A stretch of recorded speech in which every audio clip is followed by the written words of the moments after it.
अच्छा जी, तो welcome back. बस अब ये आखिरी पार्ट है, इंशाल्लाह हम जल्दी ख़त्म करते हैं। तो हमने देखा था कि कॉस्ट्स क्या क्या हैं ये तमिलनाडु वाली स्टडीज़ में, और बेनिफिट्स में सबसे पहले मोर्टेलिटी आया था। मैंने आपको अब वो पाकिस्तान की मोर्टेलिटी कैलकुलेट करके बता दी है, तो बाकी आप इसको खुद पढ़ लीजिएगा, आपको आइडिया हो जाएगा।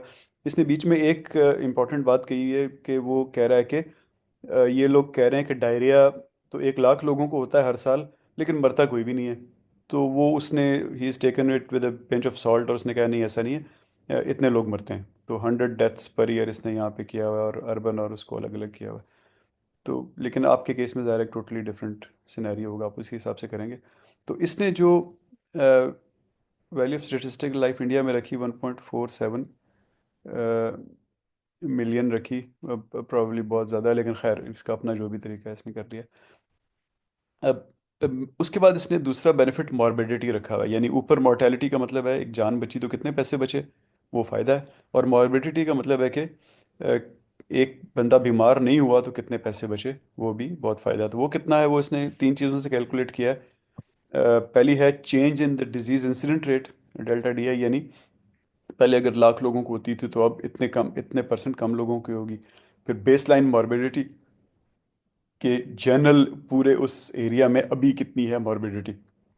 और कॉस्ट ऑफ इलनेस, यानी कोई बीमार हो के आता है तो कितने पैसे उस पर खर्च होते हैं। तो इससे उसने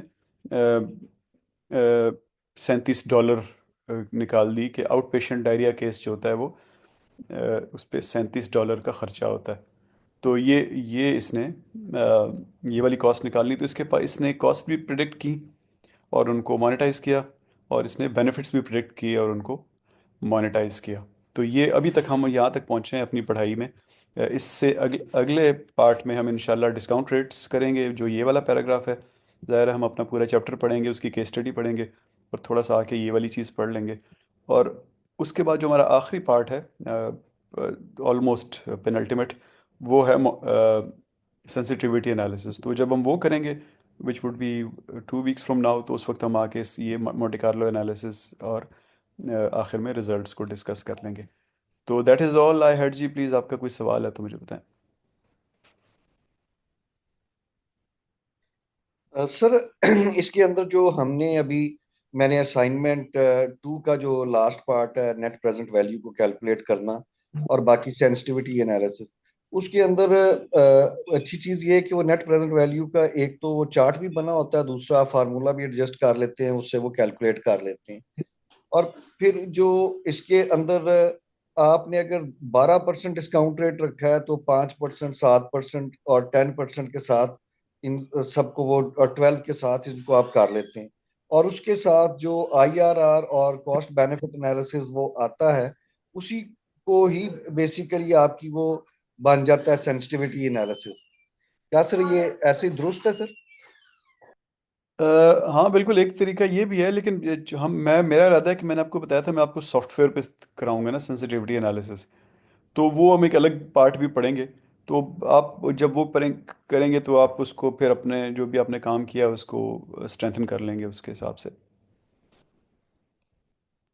जी राइट सर।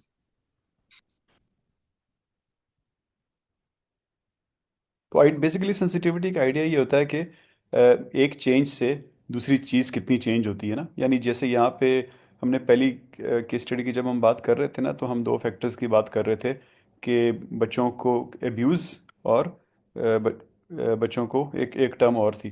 तो वो दो कितनी सेंसिटिव हैं टू फलाना फैक्टर, फर्ज करें क्राइम रेट, यानी वो कितनी चेंज होती है तो क्राइम रेट कितना चेंज हो जाता है, वो कितनी चेंज होती हैं तो K-12 ग्रेजुएशन कितनी चेंज हो जाती है। बेसिकली ये इस चीज़ को कहते हैं सेंसिटिविटी एनालिसिस।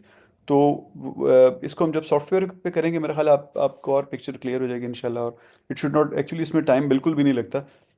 एक सेकंड के अंदर मिनट ऐप कैलकुलेट कर देता है। जस्ट ये कि आपको कॉन्सेप्ट समझ आ जाए और अपने वेरिएबल्स आप अच्छी तरह डाल लें, तो वो क्विकली हो जाता है। कोई और सवाल है तो बताएं जी please. Thank you sir. Thank you जी, थैंक यू एवरीबॉडी। इंशाल्लाह नेक्स्ट क्लास में मिलते हैं। मैं मीनवाइल शायद असाइनमेंट 2 भी 1-2 दिनों में अपलोड कर दूंगा। जी जी sir. Thank okay. You sir. Right वो, सर, थैंक वो उसी की कंटिन्यूटी में होगी जी जी, ना बिल्कुल सर, बिल्कुल। असाइनमेंट 1 की? जी जी हाँ। बिल्कुल, वो one okay two sir. Three एक ही कंटिन्यूटी में होंगी बिल्कुल। ठीक है। ठीक है sir, thank you so much. जी, अल्लाह बहुत हाफिज़। शुक्रिया।